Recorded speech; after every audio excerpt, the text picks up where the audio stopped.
дуртай байна тий. Өнөөдөр ч ингээ бороо орлоо. Маш их устай бороо орж нөгөө оройтсан бороо гэдэг доо идэг шүү дээ тий. Тэгээд энэ оройтсан бороо одоо болиосаа гэд тэгж суулаа.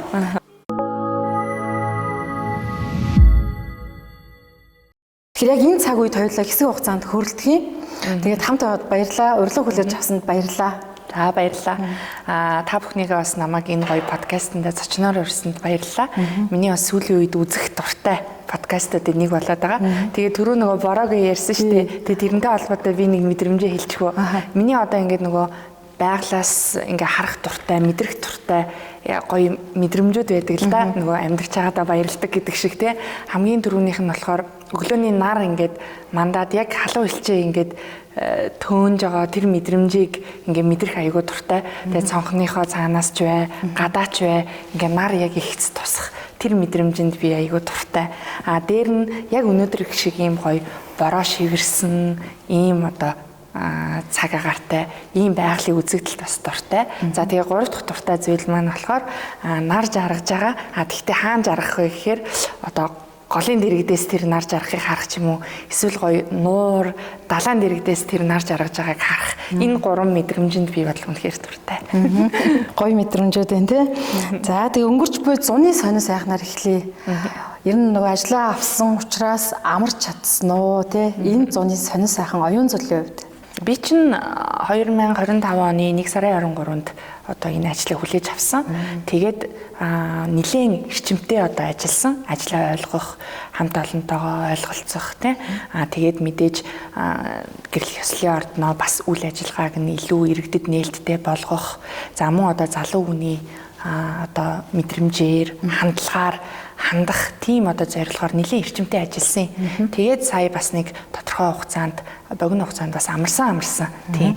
Ер нь бол амарсан ч гэсэн давхар нөгөө утсаар ажиллаа хийх те ингээд сошиалор ажиллаа хийх мөн одоо альбом бичих хэрэгтэй хариу өгөх ч юм уу байгууллагынхаа хамт олонтой байнга холбоотой байх тэр одоо цаг хугацаагаа бол ерөөсөө яг явдгаараа л явсан. Тэгээ ер нь нөгөө байнгын ийм нэг итгэвтэй амьдраад сурцсан болохоор одоо гэртеж зүгээр сууж чадахгүй зүгээр тайван амарч чадахгүй ингээл нэг юмаа шалгаал хинаал ингээл байдаг. Тэгээ яг бид бүхний манай байгууллагын амралт бол дулааны улиралт бол биш. Тэр зэсмаа бүр энэ намрын улиралт бол бүр биш. Бид бол одоо өвөл яг эд хүүтрэхээр арай жоохон цаг зав гайгүй болоод тэр үеэр бас аль биесныхаа амралтыг авдаг. Улирлын онцлогтой. Үндэсний цэцэрлэгт хүрээлэн гэдэг энэ газрын дараагаар албыг харж исэн. За үүнээсээ шилжээд одоо бидний энэ сайхан хормтон сууж тийм ээ. Энэ сайхан нэрхтэй газрын буюу гэрэл ёслолын ордны захирал албыг одоо хашиж байна. Яагаад ингэж нэр бас ингэж энэ сайхан ордон төрчихсөн үе юм уу? Ер нь ямар тийм сайхан хувь тавилантай гэмээр асуугаад идэм блэ. Нэг бус нэжгээд гэдгийг би бас олон удаа хэлээд байгаа учир нь энтэй. За би хамгийн түрүүнд бүр нэг юмыг онцолж хэлье. Би өөрөө нийслэлийн иргэдийн хурлын төлөөлөгч 20 онд 24 онд 2 удаа одоо иргэдийнхаа ард түмнийхаа дэмжлэгийг аваад сонгуул гэдэг тэр одоо үйл явцад тий өрсөлдөөд нэр дэвшээд хамгийн олон саналыг аваад ингээд ялсан төлөөлөгч хүн байхгүй юу. Тэрнээс зүгээр нэг юм томилогдчихдаг хүн ерөөсөө биш. Би бол сонгогддог хүн. Тэр ард түмнээс.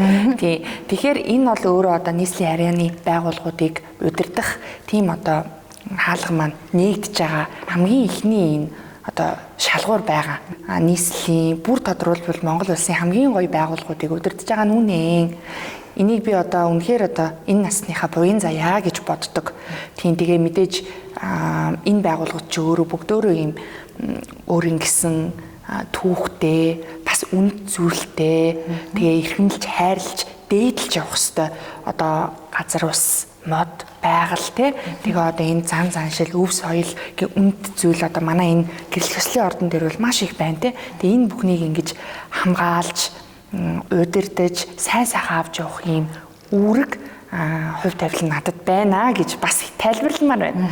За тэгээд би цэцэрлэг түрээлэнгийн дараагаар яагаад очисон бэ гэвэл 16-аас 18 онд би цэцэрлэг түрээлэнгийн орлогч дараагаар ажиллаж исэн. Тэгээд ерөнхийдөө тэр ажлыг мэддэг байсан. Тэгээд 20 он төлөөлөгчөөр сонгогдсны дараа тухайн үеийн хотын дарга Сумья Озер дарга надад санал тавиад за чи цэцэрлэг түрээлэнгээ удирдаа гэж хэлсэн. Тэгээд би ажлаа мэддэг учраас тэгье гэд. Тэгээд 4 жил одоо тухайн байгууллага хамт олонтойгоо бас сайн сайхан авч явах гэж хичээж ажилласан. Хүн болгон маш гоё штэ тий гэрэл хүслийн ордон бол гоё эерэг юм нэрхтэй Монгол улсын хамгийн гоё байгууллагуудын нэг ээ. Тэгэхээр тийм боломж гарсан бол тэнд очиол гэсэн тийм үүргийг өгсөн. Өнөөдөр гэрэл хүслийн ордон төртөө яаж холбогдоод байгаа юм бэ гэдгийг би бүр айгүй товчхондоо хэлэхэд төрийг төлөөлж гэр бүлийг баталж ёсолж өгдөг юм байгууллага байхгүй юу? Нийслэлийн иргэдийн төлөө ажиллах ёстой үүрэгтэй ийм төлөөлөгчийн хувьд, улс төрчийн хувьд энэ ажлыг хийгээ явж байгаа нь өөрөө хоорондоо шууд уялдаж зангидагдж байгаа байхгүй юу? Тийм. Тэгэхээр энийг бас ойлгох хэрэгтэй байгаа гэж бодож байна. Тийм. Тэгээд мэдээж одоо энэ бүхэн бол нэг талаас гоё юм шиг харагдаж байвч нөгөө талаас бас айгүй их үүрэг хариуцлага байдаг. Яагаад гэвэл эн чинь дандаа иргэдийн өмнө ингээд нээлттэй үйл ажиллагаа нь явагддаг. Сайн байвал сайн, муу байвал бүр хэд дахин илүү муу байгаа юм шигээр мушгих ч юм уу те. Тиймэрхүү байх магадaltaй учраас бүр алхам бүртээ хувийн талаасаач тэр байгууллагын удирдлага талаасаач тэр хамт олон одоо багаараач тэр маш хариуцлагатай л ажиллах хэрэгтэй. Би нөгөө гэрлэх хэслийн ордонд дандаа мэдээ авах гэж орж ирдэг гэсэн байхгүй. Нөгөө 20 минут байгаа хосууд байдаг шүү дээ. Бэлэг цай өдрүүд яг одоо үдээд ингээл эхэлдэг шүү дээ. Яг тэр өдрүүдэд нөгөө 20 минут байгаа хосуудаа сэтгэлийн сонсох гэж мэдээний яриа авах гэж л орж ирж илаа. Тэгэхээр би энэтэй юуг холбох гээд байна гэхээр оюун цул маань заавал энэ газрын захирлаар биш те хамгийн анх гэрлэх хэслийн ордонд орж ирсэн тийм дурсамж бидэнд хуваалцвал. Ста гоё асуулт байна. Би одоо 2015 онд миний дотны найзын хурин болоод тэгээд би гэрч болсон. Гоё ижлэгэн даашинс найзуудаараа өмсөд. Тийм тэгээд 2015 онд одоо анх удаа хурмын ордонд орж ирж үзэж байлаа. Тийм тэгээд тухайн үед бас их ач холбогдол өгж хараагүй юм шиг байгаа. Тийм одоогоос 10 жилийн өмнө тийм тэгээд ингээд тухайн үеэ бас ингээд халтгаан л төрсөлж санаж байна. Тийм тэгчээд 2 дахь удаага би хурмын ордон руу энэ байгууллагын одоо даргын тамгыг гардаж авах гэж сая одоо 2025 оны 1 сарын 23-нд орж ирсэн байх нь байна шүү дээ. Тийм. Тэгээд ингээд орж ирэх мэдрэмж бол шал өөр байсан л да. Илүү их хариуцлага мэдрэгдсэн, үүрэг мэдрэгдсэн. Тэгээд ингээд би хамгийн ихнийхээ одоо ингээд хурминд 2 сард орсон л доо. Тэгээд шууд ингээд батламжийг гардуулж өгөхгүй шүү дээ. Би эхлээд ажлаа ойлгоё мэдийгээд ингээд манай амгалын их хурмаа удирдаад манайхын ингээд хурмаа зохион байгуулад тэгээд би тэр хөшигний одоо тугнуудынхаа ард ингээд зүгээр хурмаа ингээд мэдж ойлгож авах гээд ингээд сууж байгаа байхгүй юу. Тэгээл эхний осын хурим боллоо. Дагаад уйллаа. За манай эд ч за уйлдаг юм да уйлдаг юм гээ. За 2 дахь осын хурим маргааш нь боллоо. Орж ирж суулаа. Дахиад уйллаа. За 3 дахь осын хурим боллоо. Арай гайгүй нэг жаахан ингээд нэг дотор ингээд нэг халууд өгөөл тайвширлаа. Тэгээ одоо ер нь бол би орж байгаа хуримныхаа ер нь 50-аас илүү хувьд нь хосуудаа уйлвал ер нь дагаад уйлцдаг. Тэгээ одоо бол би зарим хурим дээр бас батламжаа гардуулж өгж байгаа. Байгууллагын удирдлагын хувьд те. За тэгээд эрэгтэй хүмүүс уйлахаар бүр дагж уйлаад байгаа юм байна. Тэгээ эмэгтэй хүмүүс бид нар бол зөөлөн юм те ингээд уйлахаар наа за гэл. Үгүй эрэгтэй хүмүүс чинь ингээд том нулимс унгаал те. Тэгэл ингээл тэр чин нөгөө гэр бүл ихнэрээ хайрлаж байгаа мэдрэмж нь ахгүй юу те. Тэгэл уйлахаар бүр тагаал уйлж байгаа. Манай дээр нөгөө онцгой цагдаагийнхны нэг сүртэй хөрмөд болсон шүү дээ хавар. Тэгэл тэр нөгөө онцгой цагдаагийн эрлэхэх хүчтэй зөрөгтэй залуучууд чинь дөрөм тувцтайгаа орж ирчээл ихнэрээ сугдаж орж ирчээл том нулимс унгаал уйлахыг харахаарч ястаа. Урсаж байгаа юм чи. Дагаал уйлж байгаа юм чи. Тэгэл одоо бүр ямарсаа нүднийхээ доод хэсгийг ер нь хормонд орохдоо бодохгүй. Ягаад гэвэл уйлах учраас. За тэгээ бас нэг юм. Манай дээр нөгөө 9 эрдний хурим тэр тусмаа 50 жил ханилсан хосуудын алтан эрдний хурим 50-аас дээшлэл ханилсан хосуудын очир эрдний хуримуд болдог байхгүй юу? Манай үү эмээ ах хичнэр гоё хостелтэй орж ирэл. За тэр хүмүүсийн хурин бол бүр ойлгохгүй байхын аргагүй. Тэгээд айгүй хөөргөн нь за ингээд ханаа ингээд үнсээрээ гэхээр эрэгтэй хүмүүс эмэгтэйд үнсүүлдэг юм биш шүү дээ. Тохон дээрээ ихэвчлэн уг нь бол асууд чинь ингээд хоорондоо ингээд үнсэлдэг шүү дээ. Тэгээд залуусуудын хурим алтан хурим очир эрдний хурим бол ихэвчлэн эрэгтэй эмэгтэйд үнсүүлдэг. Дээр нь эрэгтэй хүмүүс нь эмэгтэйдээ залбирдаг юм билээ. Бүр сонирн байгаа. Ийм сонирн мэдрэмжүүдийг бүр ингээл аваад огшоол би ч өөрөө бас сэтгэл хөдлөл аягүй өндөртэй. Тэгээ тэрийгээ бол зарим үед дарахыг хичээдэг л дээ. Нөгөө улс төрч хүн учраас бас ингээд намайг яагаад ойлгочих юм бэлээ гэд. Зарим үед бол гоё өөрөөрөө байхыг хичээдэг. Тэгэл яг ингээл нөгөө манай амгалыг чи ингээл үнэн эртнээс гэл ингээл үгээ хэлээл гоё ёслолуудын үгээ хэлж хахад хосууд маань ингээл уйлж байгаа шалтгаан чи өөрөө тэр одоо мэдээж гэр бүл тэр хайр сэтгэлийг одоо энэ хүртэл авч явах жаргал цовлон хоолтой хоолгүй зөндөөл юм туулсан байгаа штэ. Тэр бүх зүйл нь яг энэ нүдэнд нь ингээ харагддаг гэж яриад байгаа байхгүй юу. Тэгээд ингээд сэтгэл нь хөөрөөд тогтлоод уйлдаг гэд.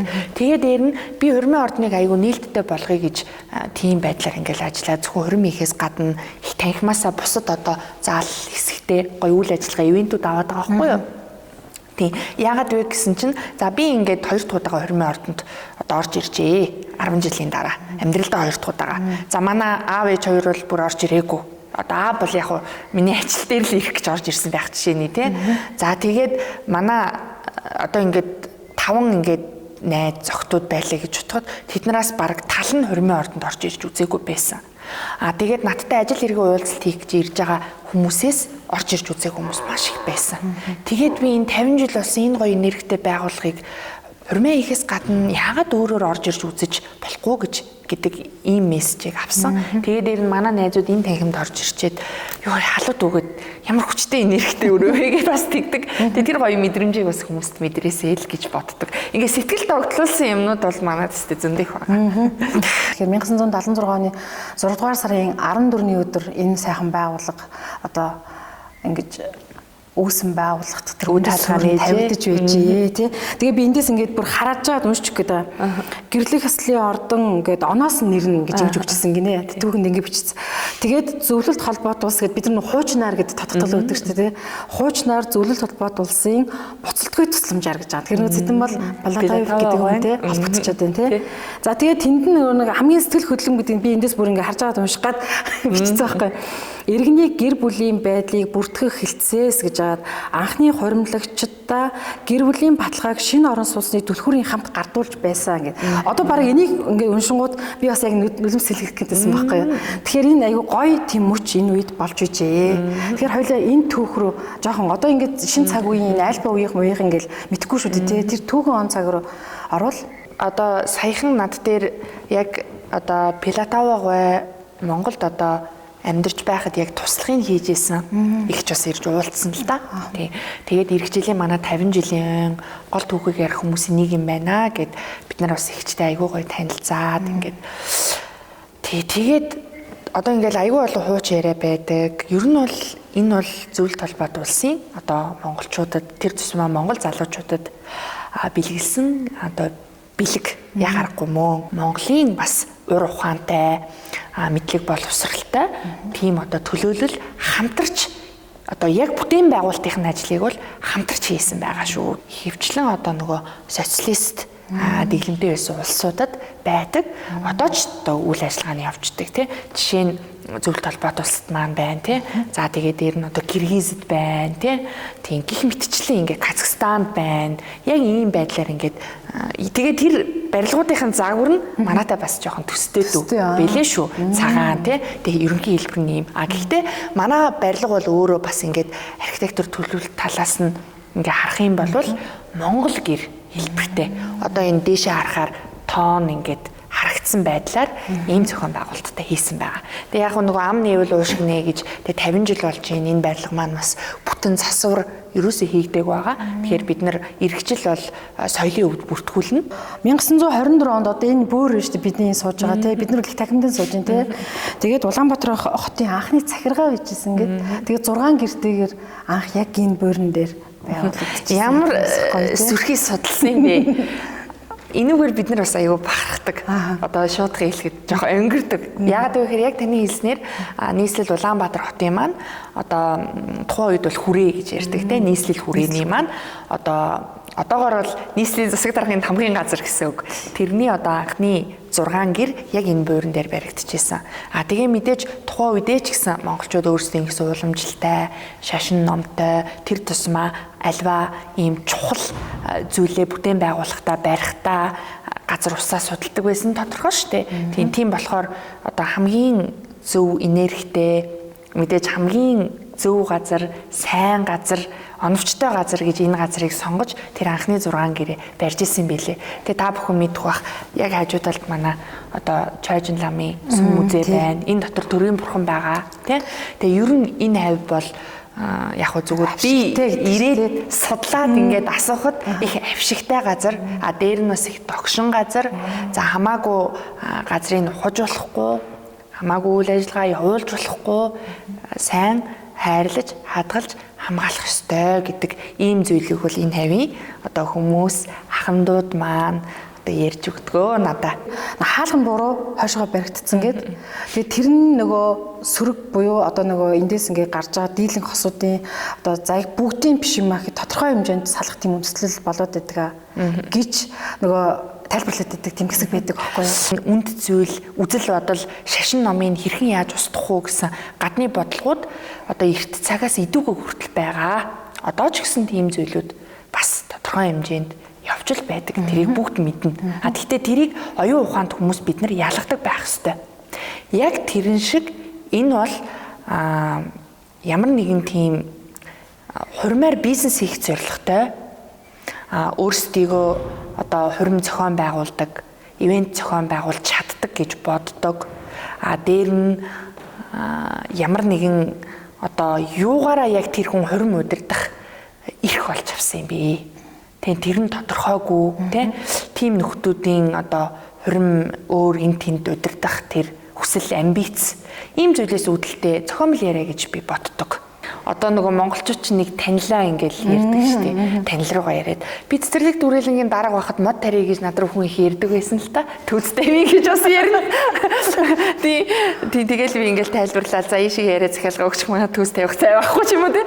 Тэгсэн чинь тэгэл хавар намартай аягүй л хэрэгцээтэй болчих. Тэгсэн чинь энд ирсэн чинь бүр тэрнээс ч илүү дудлах ирж байна.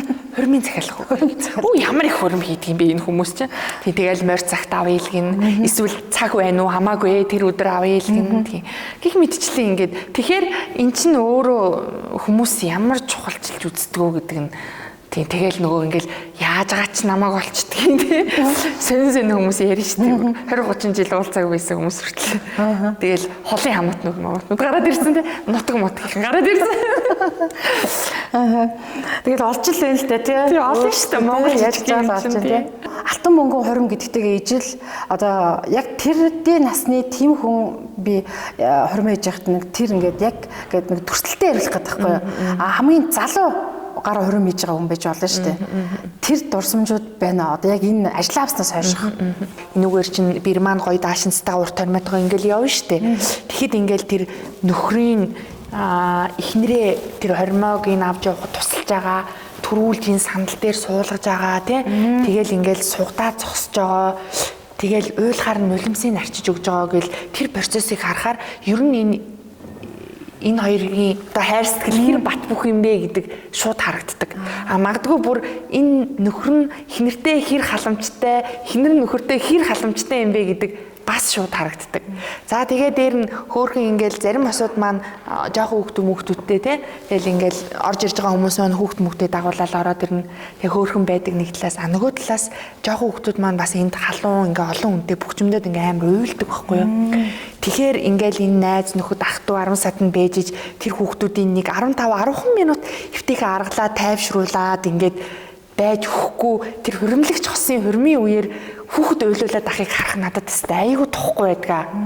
Тэгээ дээр нь амгалан их эндээс за ингээд цэцэг өгөөрэй, ингээрээ тэгээрээ гээгүй байхад хүмүүс ингээд дураараа ингээд ёслол ажлын дундуур цэцэг мэцэг өгөөд энэ хаалганд энэ тэндгүү бичлэг хийж ингэж явж моваад чанга уцаар яриад за тэр мэрийг харах би ингэж бүр бухимдаад идэг байхгүй юу те тэр хосуудын өмнөөс те энэ бол нэр үнэхээр айгу муха шүү тэгэхээр одоо тэгмэрг байгаа за тэгээд одоо бас одоо ингээл манай үндсэн зурагчид видеоныхон байхаас гадна зурагчид видеочид ингээд нөгөө хосууд маань ингээд хөслөөд оруулаад ирдэг. За тэр дунд сайн ч байна, ухамсартай ч байна, ухамсаргүй ч байна, пүүцтэй шорттой ороод ирнэ, подолктой. Тэгэл энэ урдуур чин дайраал, хит хидээрээ дайраал тэр хүний тэр бүгд солилцож байгаа тэр торгон агшин тэр 30 секунд чинь дахиж болохгүй шүү дээ. Бэр бөгжөө зүүж байгаа, хүргэн бөгжөө зүүж байгаа. Тэр агшныг бид нар албан ёсоор хальсанд буулгаж өгөх байх ч урдуур нь гүүгээл. Тэгэл ардуур нь зураг хөрг аваад тэр мэрийг харах хэрэгтэй. Айгүй бухимдалтай байдаг. Тий. Тэгэхээр би одоо ингээд энэ хормонд оролцож байгаа тэр хосуудын одоо гэр бүл, найз нөхөд, ах дүүсийг иймэрхүү зүйл дээр нь бас нэг ухамсартай хандаач гэж хэлмээр байгаа. Яг энэ алтан урим, мөнгөн урим, за очир эрдэнэ хурим дээр би нэг зүйлийг хэлэхэд айгүй олон жишээ харсан. Үр хүүхдүүд нь л энэ хормыг ерөнхийдөө илүү санаачилж хийдэг. Тий. Аав ээж нар бол дуртай байд юм лээ. Тий, өвөө эмээнэр маань. Тэгээд нэг аавыгаа өвдөхөр ч юм уу, ээжигээ өвдөхөр хүй хай хормыг хийя гэдэг. За. Тий. Тэгэнгүүт ингээд аль нэг нь өвдөөд түшүүлээд тэрхтээ орж ирэх чинь мэдээж хормоо ээж байгаа сайхан ч яагаад тэрийг нь тэртээ тэргүй 50 жил амьдарсан байхад нь цаавал 53 жил дээр нь 55 жил дээр нь өвдөхөр нь хийх гээд байгаа юм тий. Бэргэн гээд байгаа штэ. Хормын гэрч тэр хамгийн гол үүрэгтэй хүмүүнөө бүр өөрсдийгөө үнэхээр юм бэлтцсэн байдаг бэргэд. Тэр нь бүр амар ингээ хайр хөрмөр тэ бэргэд бүр ямар гоё ингэж өөрсдөө бэлтэж орж ирдэг гэж ингээ жимби гэл ингээл тэ. Тэгээ ингээ бэр хүргэн хоёрыг бүгд солилцох. Тэгээ энд одоо нөгөө батламжин дээр гар үсэг зурх мурах тэр бүх процессд нь бэргэд тусалж байгаа шүү дээ. Тэгээ дээр нь хоёр бэргэн чинь хүргэн бэрийн дараа ирж гарын үсэг зурж бас батламжин дээр гарын үсэг зурдаг. Тэгэл тэр гарын үсэг зурх мурахта ямар гоё ингээл тэ нэг эмэгтэй хүний тийм гоё нэг эмэгтэйлэг уян зөөлөн үзэсгэлэнтэй мэдрэмжийг одоо хормоо хийж байгаа бэрээс гадна бэргнүүдээс би бас олж хардаг. Тэгэл ингээл мөрөөддөг штэ. Хизээ нэгэн цагт гоё бэргэн болох юмсан гэл. Бэргэн болох ч бас гоё юм билээ штэ. Тийм тий. Оюун зул одоо захирлынхаа хувьяас мөн хувь эмэгтэй хүнийхээ зүгээс энэ нь л үнэхээр гоё ясан юм аа гэмээр хайрын одоо хормын дуунууд ингээд ээлжлээд явдаг. Тэгээд ингээд бүх ёслол болцсон байж штэ. Тэгээ ингээд гал голомтой бадрааж байгаа та хоёртоо гэл ингээл гоё ерөөлийн гоё үгээ хэлээл те яг тэр үе тий баярын нулимсыг их харж байна те тэгэл тэнд би уйлал тий тэгэл тэр яг ингээл мэдрэмжийг харах амар гоё байдаг тэгэл ингээл тэр дууны өгчөөрөө те ингээл явж байгаа тэгэл бүр амар гоё штэ тэгээд хормонд ингээд хэрвээ орох боломж гарвал хүмүүсийг би битгий татгалзаасай гэж бодож байна. Би сая нөгөө дүүнер маань хөдөөнөөс ирээд тэгээ би хормын ордноо үзүүлэхгүй юу? Тэгсэн хормын ордны яг манаа дээр ингээ ирээд үзэж яхад хуримтай таарсан чинь ингээ баярлаад анаа хурим арчиж болох уу гэ. Тэгээ ингээ гэртээ очиод ингээд хуримтай таарсан шүү дээ. Хурим өстой гоё юмсан. Гоё юм аа. Бүтэн орж үзэж болох уу гэд. Тий.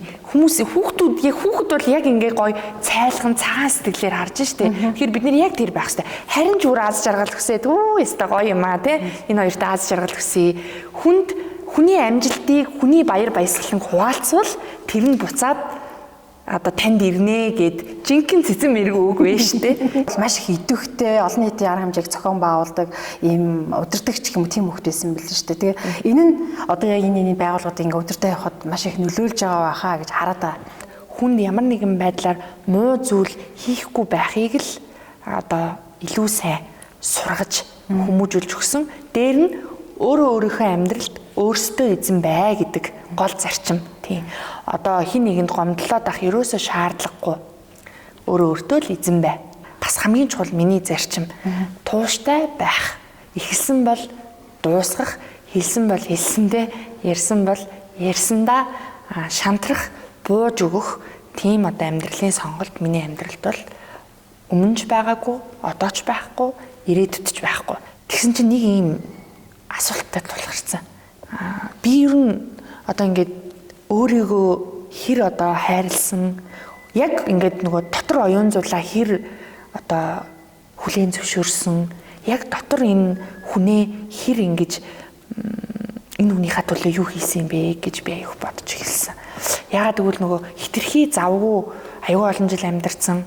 Тэгээ магадгүй миний үеийн залуучууд одоо ингээд хийдэг магадгүй зугаацдаг тий магадгүй одоо өөртөө болон гэр бүлтэй зориулдаг тэр цаг хугацааг би бол ерөөсөө өөртөө зориулаагүй байсан байхгүй ингээд харсан чинь тэгээд тэрнээсээ болоод би жоохон гутраад тэгээд сэтгэллээр жоохон унаад тэгээд энийг би даван туулахын тулд айгүй олон ийм гарц гаргалгаа зүйлүүд ирж хайсан л да орчноосоо энэ нийгмээс энэ амьдралаас тэг өнгөрсөн одоо ирээдүйн цагаас тэгээд хин над тусалж чадах вэ гэдээ бас айгүй хайсан. Тэгэд би олсон. Би өөрөө өөртөө л туслах юм бэл. Тэгэл яг өөртөөгөө ажиллаад бяцлал хийгээл те. Тэгэл ингээл өөрийгөө чагнаал те. Тэгээ өөрийнхөө сайн зүйлүүд байсан бол тэрийг өөртөө хэлж өөрийгөө одоо урамшуулаад те. Муу зүйлүүд байсан бол цаашдаа тэрэн дээр анхаараарай. Ингэж болохгүй шүү те. Гэдэг ч юм уу ингээд өөртөөгөө аягүй сайн ажилласан. Тэгээд тэр цаг хугацаагаа бас богино хугацаанд даван туулаад тэгээд буцаад амьдралын идэх маань сэргээд тэгээ энэ ажлаа аваад тэгээд ингээд гоё ажиллаж байна. Зурнууд харахаар ингээд яаж тийм гоё зигзгээр, цэнцгэр тэгээд байнгын нэг тийм ерөөсөө ядарсан биш те байнгын нэг тийм гоё цогтой, золбоотой зурган дээр хүртэл маш гоё гардаг. Тэгээд энэ болгоныг би яаж ингэж асуух гэдэг нь гэхээр өөрөө чинь 10 жилд ч юм уу оюутан байхад 90 үеийн найзууд чинь юм солонгос төрхтэй гэж хэлдэг байсан оо гэд. Ингээд солонгосын нэг юм одоо жангумч арившимтэй те нэг түүхэн кинонууд байдаг штэ нэг юм гоё хамбууг өмссөн. Тэднэр дээр гарч байгаа эмэгтэйчүүдийг хардаад байдаг байхгүй надад. Тэгэхээр энэ төрх нь ер нь ээж аавын төрх үү, ээжийн төрх үү, аавын төрх үү дамгаалдаг те. Ер нь тийм солонгос төрхтэй гэж хэлжсэн үү? Аз төрхтэй гэж хэлжсэн. Тэгээ одоо ч бас нөгөө комментэр хүмүүс хэлдэг. Тийм би өмнө бүр ийм альмаг үстэй байж үзсэн, ийм богинохон үстэй тэгэл үнжээ цэцлэстэй байж үзсэн шүү дээ тий. Тухайн 20 хэд настай байхдаа тий.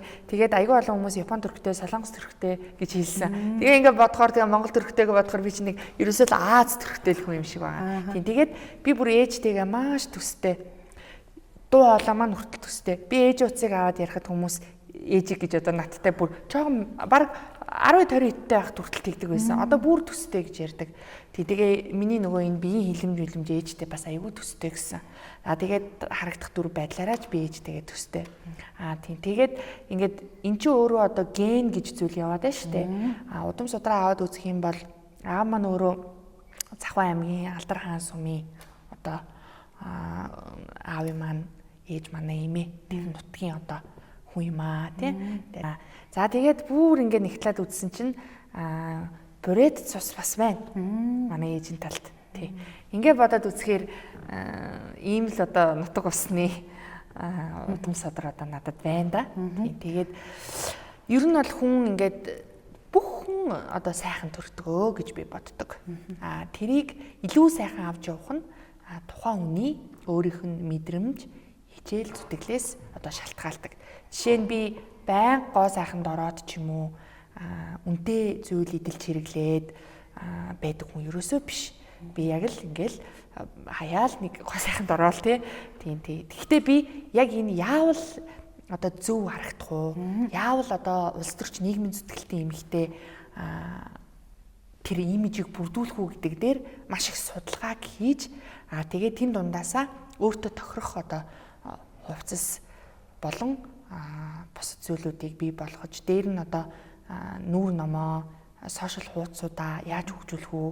За тэгээ ямар ч нэвтрүүлэгт орох байсан тэрэндээ бэлдэх, ярианы агуулга бодох гэх мэт бүх зүйл дээрээ би ерөөсөө ер нь амьдрал ажил бүх юм дээрээ төлөвлөдөг, боддог, тэгж ач холбогдол өгдөг. Гэтэл өнөөдөр хорин маш үнэтэй гэдэг юм тодтол одоо ийм хүмүүст нэг юм энд нэг юм тогтцоод яа. Тэгэхээр тэрийг яг боддоор үнэхээр тийм үү?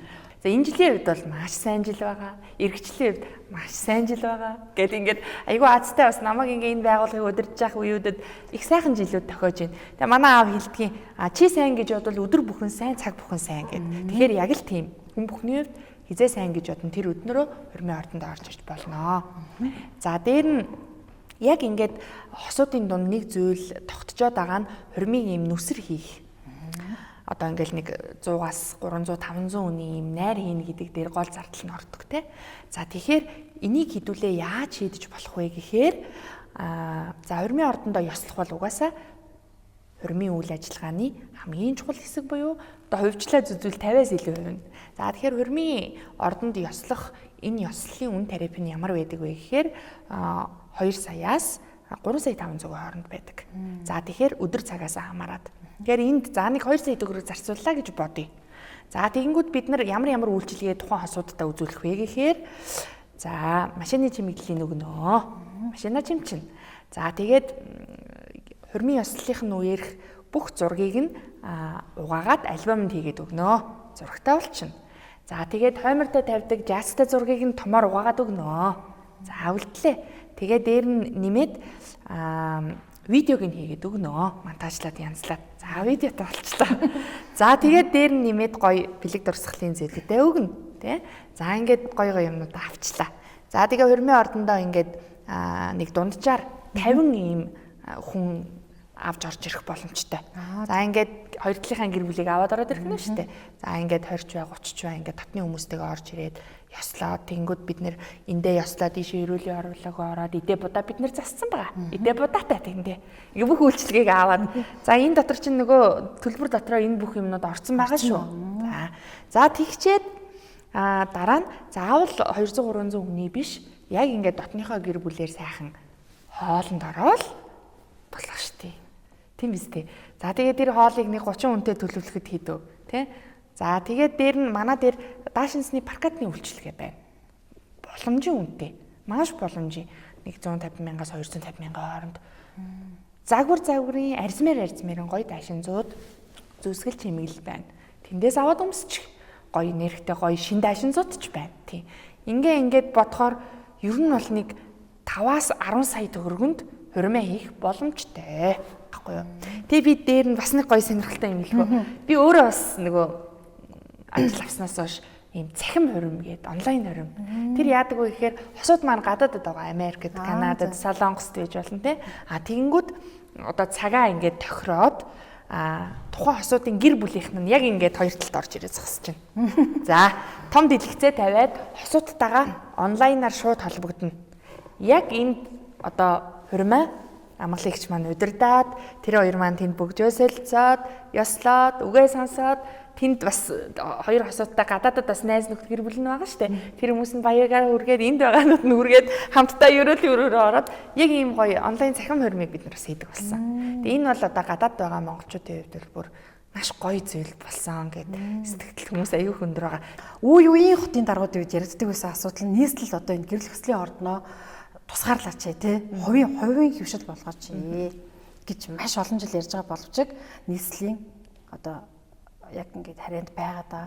Үүнийг би яг таныг төлөөлөгч хүний хувьд өөрийнхөө үзэл бодлыг хэлж болох уу? Энэ бол хувийнх байж ерөөсөө болохгүй. Энэ бол түрүүн хоёлаа нөгөө ярианыхынд хэлсэн гэрэл ёслолын ордон өөрөө төрийг төлөөлж төрийн ёслолыг үлддэг. Төр одоо гэр бүлээ баталж байгаа, ёсолж байгаа тэр одоо үн цэнтэй, үн хүндтэй тэр ёслолыг хийдэг байгууллага байхгүй юу. Тэгэхээр төрийн ёслолыг хувийн хвшлийн нэг юу ахав дээ ер нь. Тэгээ дээр нь магадгүй зарим салбар хувьчлагдсанаар илүү хөгждөг, илүү боломж бий болдог. Энэ бол зах зээл тэрийг ойлгож байна. Тэгэхдээ энэ дунд одоо болохгүй гэж байна. Тийм. Өнөөдөр одоо гэр бүлийн үнцийн энэ гэр бүлийн асуудал ямар их нийгэмд яригдж байгаа вэ те. Тийм. Тэгээ энд нэг талаас магадгүй одоо entertainment шоуны одоо салбарын ийшээ орж ирээл ингээл энэ нь бол гоё. Тэгэхдээ энд нэг уламжлал ёс гэдэг зүйл байх хэрэгтэй. Дээр нь одоо хосууд дунд маань ямар ч шашинтай хүн байсан орж ирээд хурмаа хийж болно. Бид нар тэрийг хүндэтгэн. Тэгээ дээр нь хурмын ордон доторх ёслол бол яг л тэр төрийн ёсоор хийгдэнэ. Монгол уламжлал заншлаар.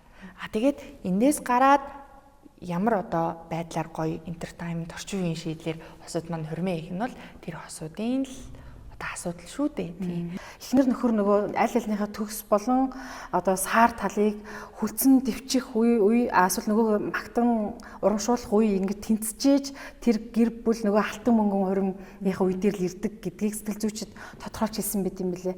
Тэгэхээр яг нөгөө хувь хүн талаас нь үзэл бодлыг сонсох гэдэг. Яаж гэрлэлтийг чанартай байлгах вэ?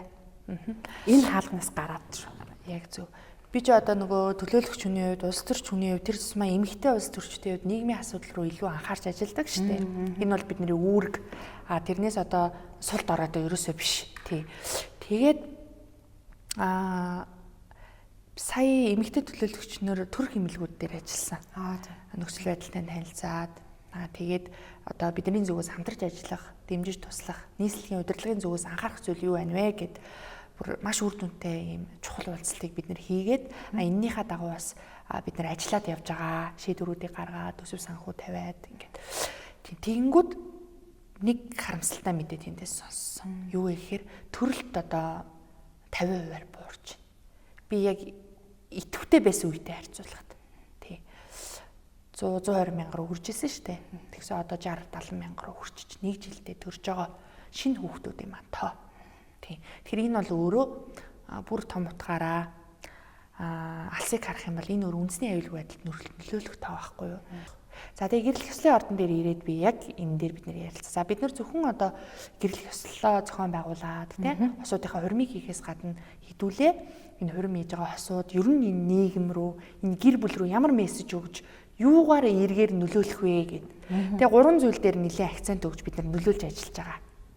Хамгийн ихнийх нь болохоор хурим хийж байгаа хосуудаа мэрэгжлийн гэр бүл судлаач, сэтгэл зүйч багштай хурим хийхээс өмнө сургалтанд хамруулж байгаа.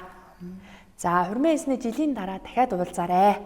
Дахиад сургалтанд хамрагданаа гэдэг ийм байдлаар ийм эрэх холбоотой ажиллаж байгаа. За энэ сургалт маань бол үндсэндээ нэг 5-6 сарын өмнөөс эхэлсэн. Тэгээ энд бол хосууд маань бүр маш их сэтгэл хангалуун байгаа. Тэгээ энэ сургалт бол их гоё. Тийм. Тэгээ яг жоохон харамсалтай харахад жоохон хосууд маань ийм сургалтанд нөгөө сууж хөвшээгүүл байдаг юм билэ. Гэр бүлийн сургалт сэтгэл зүйчтэй уулзсан гэхээр цухтаад ах хандлага бас тодорхой хэмжээнд байдаг шүү. Ирээс суусан хосууд маань бол 100% сэтгэл хангалуун гардаг. За энэ бол бидний хийж байгаа зүйл. Үндсэн одоо ажлаас гадна одоо дөрмийнхаа дагуу нийгэм рүү чиглэсэн, гэр бүл рүү чиглэсэн. За хоёр дахь чухал зүйл нь юу вэ гэхээр тэртээ одоо хүмүүс мэдээллийг нөлөөллийн ажлыг олон нийтийн сүлжээнд цахим орчинд аягүй хийдэг болсон байна шүү дээ. Тийм болохоор манай байгууллагаас санаачлаад маш гоё юм аз жаргалтай, зөв, нийгэмд эерэг үлгэр дуурайл үзүүлдэг одоо нас насны хосуудыг оролцуулсан гэр бүлийн подкаст хийж эхэлсэн. Эхний 2 дугаар нь гарсан. Тэр одоо үзэгчдэд маш их хүрч байгаа. 3 дахь дугаарыг нэгж байгаа. Манай пэйж хуудас баг Монголын хамгийн гоё эерэг реакшнтэй пэйж шүү дээ. Дандаа гоё сэтгэлтэй. Дандаа хүмүүсийн аз жаргал хөрөв. Ингээл хормын рилс мис хийхээр дандаа гоё сэтгэл бичдэг шүү дээ. Тэгээ манай пэйж хуудас бол одоо өстой Монголын хамгийн хандлт өндөртэй пэйж хуудасуудын нэг болсон. Бид нар бас энэ дээрээ нэлээд маркетинг, нэлээд хүч гаргаад манад чадвартай залуучууд аягүй их байдаг. Тэд нар маань хичээж ажиллаж байгаа. За энэ бидний хоёр дахь ажил. Бодиттой зүйлүүдээ л хэлээ. За гурав дахь нэг бодиттой ажил маань юу вэ гэхээр 9 эрдний хурмыг маш сайхан ингээд түгээх хичээж байгаа. Тийм ингээд 10 жилийн 15, 20, 25 гэхэд 50, 55, 50-аас дээш гэд ингээд хосууд маань 9 эрдний хурмаа хийх. За тэгээд би яг энэ 9 эрдний хурмаа хийсэн дотныхоо найз нөхөд хүмүүсээс ингээд сэтгэл сонсохоор гэр бүлийн харилцааг аюу гой баттгаж өгдөг юм билээ. Жаргал завлонгоо тухайн бүчд боддөг юм билээ гэд ингээд хэлээд тэгээд хүүхдүүд нь энэ аав ээжийнхэн тэр 9 эрдний хурманд бүр аюу дуртай байдаг гэсэн. Энэ байгууллагын одоо удирдлагын хувьд бол хосуудаа уриалахад хамгийн одоо гоё хурмын хамгийн гоё хэсэг бол мэдээж гэрэл ёслолын ордон дотроо одоо ёслолоо хийх юмаа л гэж хэлмээр байгаа. 8 сарын 26-наас хойш 90 тэгэл ундраад нөгөө нэг жил болгоны айхтар мундаг те бэлэгт намрын дунд сарын шинийн 17 гэдэг өдөр маань тохионоо те энэ мэтчлэн одоо хурмын энэ их сайхан сарууд маань эхэлж байна. Хурмаа хийхээр төлөвлөж байгаа энэ сайхан хосуудаа гэрэл ёслолын ордны захирал оюун зулын зүгээс юу гэж хэлэх вэ? Ямар сайхан өрөөл твшүүлэх вэ? Хурмаа хийхээр төлөвлөж байгаа одоо хосууд маань тэр тусмаа энэ намар хийхээр төлөвлөж байгаа бол маш хурдан цагаа аваарэ. Цаг дууслаа шүү. Тэгээд цаг ингээд дууссан тохиолдолд бид яаж хичээгээд ч тэр цагийг гаргаж чадахгүй. Яагаад гэвэл хосуудын маань хурим магадгүй өдөрт манаа дээр 50 100 болж исэн ч тэр хосуудын хувьд бол амьдралд нь ганцхан тохиох тийм чухал мөч байхгүй юу? Тэгэхээр манай байгууллага хамт олонны зүгээс тэр үн цэнтэй мөчийг нь үн цэнтэй байлгахыг хичээж хурим болгон дээр одоо ач холбогдол өгдөг. Хайрын ариун өргөө гэж одоо гэрлэх яслын ордныг манай хамт олон бид нар өөрсдөө нэрлэдэг. Энэ бол ариун өргөө. Тэгэхээр энэ ариун өргөөндөө Монгол хүний хувьд, Монгол хосын хувьд гэрлэх яслаа батлуулах нь амьдралынх нь хамгийн аз жаргалтай, хамгийн үн цэнтэй, хамгийн нандин мөч юм аа л гэж одоо тодтогч хэлье. Хувийн нэг амбиц гэдэг тэр нь бол байнга давхар явж байгаа шүү дээ. Тэгээд үүнтэй би юг холбох гэдэг нэг бол 7 гарагийн тэмдэглэл гэл тээ. Тэгээд мөрөөдлөө биелүүлсэн түүх гэдэг энэ хоёр номны зохиогч. Тэгээд ер нь цаашдаа яг энэ карьер буюу ном зохиох, ном бичих энэ одоо ер нь ямар чиглэлээр бичихээр ийм ер нь хувийн карьерэнд бас ямар тийш чиглэж байгаа юм болоо гэдгээр асуу. Хамгийн гоё асуулт хамгийн сүлд явж байгаа юм байна тий. Хамгийн дуртай зүйл юм байна тий. Тэгээ би өөрийнхөө амьдралыг бол номбүүгээр төсөөлдгөө.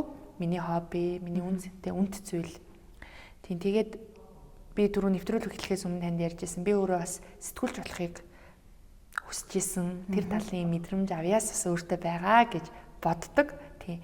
Тэгээ одоо бол ингээд бас нийгмийн зүтгэлтэн болоод, улс төрч болоод гээд энэ салбарт ажиллаад явж байна. Тэгээд өөрийнхөө одоо хүүхд насны мөрөөдлөө биелүүлээд 2 ном бичсэн. Тэгээд сүүлд бас мод тарьж арчилж ургуулах тухай тийм гарын авлагыг Цэцэрлэг түрээлэнд байхдаа инженерүүдтэй хамтраад бичээд ингээд 3 болсон байгаа ном маань тий. Тэрийг бол яг хэрэглээний төвшөнд тараасан болохоор олон нийтэд нэх хүрээгүй тий. За ингээд ном бол үнэхээр гоё. Тэгээ ном бичих чинь маш хэцүү шттэ. Та одоо өөрөө сэтгүүлч мэдж байгаа. Юм бичих ямар их хөдөлмөр шаарддаг вүлээ те.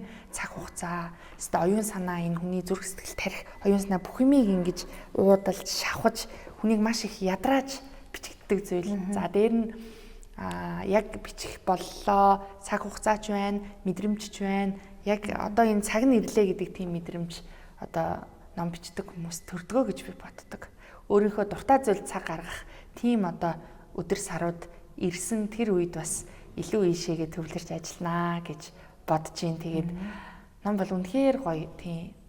Би бол хүнийг дүгнэхдээ, хүнийг үнэлэхдээ хамгийн одоо төрүүлж тавих шаардлагуудын маань нэг тэр хүн ном уншдаггүй үгүй юу? Тэр хүн ном уншдаггүй гэвэл за. Ном уншдгаа гэвэл ямар төрлийн ном уншдаггүй? Хамгийн сүүлд юу уншсан гэл те. Тэгээд бас миний өөрийн бас нэг боддог зүйл. Би ингээд аюух ном уншаад тэгээ уншсан номоо ингээд хүмүүстэй ярилцах гэхээр тэрийг маань сонсдог хүн ер нь айгүй ховор. Миний хүүчин бас бүр одоо ингээд 11 настай мөртлөө ийм зузаан номыг бүр хит хитээр нь уншчихсан. Тэгээд би өөрөө хажууд нь аюух ном уншдаг гэсэн аахгүй юу? Тэгээ намайг дуурайгаа ийм ном уншдаг хүүхэд болсон. Аливаа зүйлийн хамгийн зөв аргалгааг олохын тулд хүүхдээ хүмүүжүүлэхийн тулд магадгүй тэнцвэртэй амьдрахын тулд ном унших хамгийн зөв сонголт гэж бас хэлмээр байна. Сонин гэд хэлчмэр зүйл юу байдаг вэ гэж асуудаг байхгүй юу? Тэгээ тэрийг манай зочдын зүгээс эргээрч хэлдгийг за дийлэгтэй жоох сөргөөрөлтэй. Ялангуяа сошиалтай холбоод. Хүн маань энэ жил нөгөө дунд ангид орж байгаа. Тэгээ энэ их сонин байна. Тэгээд тэр хүн одоо юу бодож байгаа. Тэгээ ямар ч байсан ингээд хүүхдийнхаа ингээд өсөж байгаа, нийгэмшиж байгаа, аливаа зүйлд ингээд ухаантай хандж байгааг харах их сонирн байна. Тэгээ бүр саяхан би ингээд нэг асуудал болоод би ойлгохгүй юу. Тэгээ уйлаа сууж исэн чинь манайх уу ирснээ мөрөн дээр ингээд зогсноо.